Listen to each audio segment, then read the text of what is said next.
In certified green building, Dendrocalamus giganteus is a strictly controlled structural asset. To utilize this giant bamboo in load-bearing architecture, it must be managed through the same rigorous engineering supply chain as commercial steel or concrete.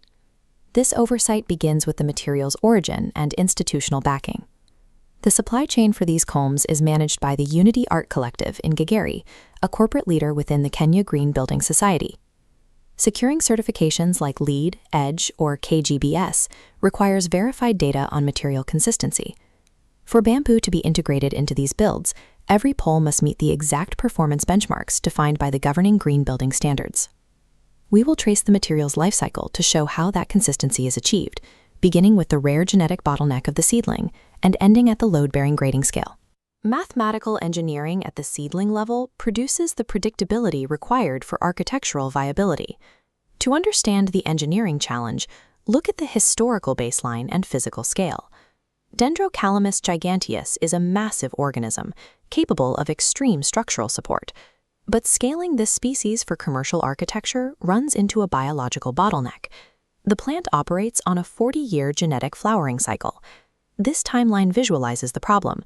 Decades of dormancy separate each reproductive event, creating a systemic scarcity of seeds and high germination risk. The supply chain bypasses this by utilizing pre-cultivated seedlings from rare genetic stock, priced at 1,500 shillings. Controlling the genetics at the seedling phase is the mandatory first step to securing a stable baseline for large-scale structural procurement.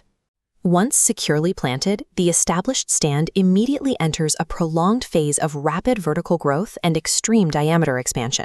Reaching maximum height does not signify architectural readiness. Harvesting is restricted to a precise window, 3 to 5 years of maturity. This cross-section shows changes inside the cell wall. Over 36 to 60 months, dense particulate matter accumulates within the vascular bundles. That accumulation is silica. Inside this 3 to 5 year window, the culm reaches peak silica and fiber density, providing its load-bearing compressive strength. Harvesting before year 3 yields low density and material weakness.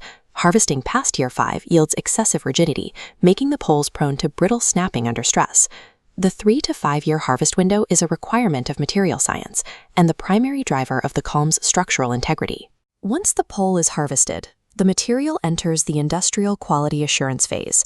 Every culm faces a hard cut line. Regardless of natural height, the inventory is precision cut to an absolute maximum length of 3.5 meters. This is the maximum capacity for the chemical treatment tanks. The precision cut poles are immediately submerged into these vats for processing. Immediate tank treatment and air curing extracts starches to prevent decay and stabilizes wood against environmental variants.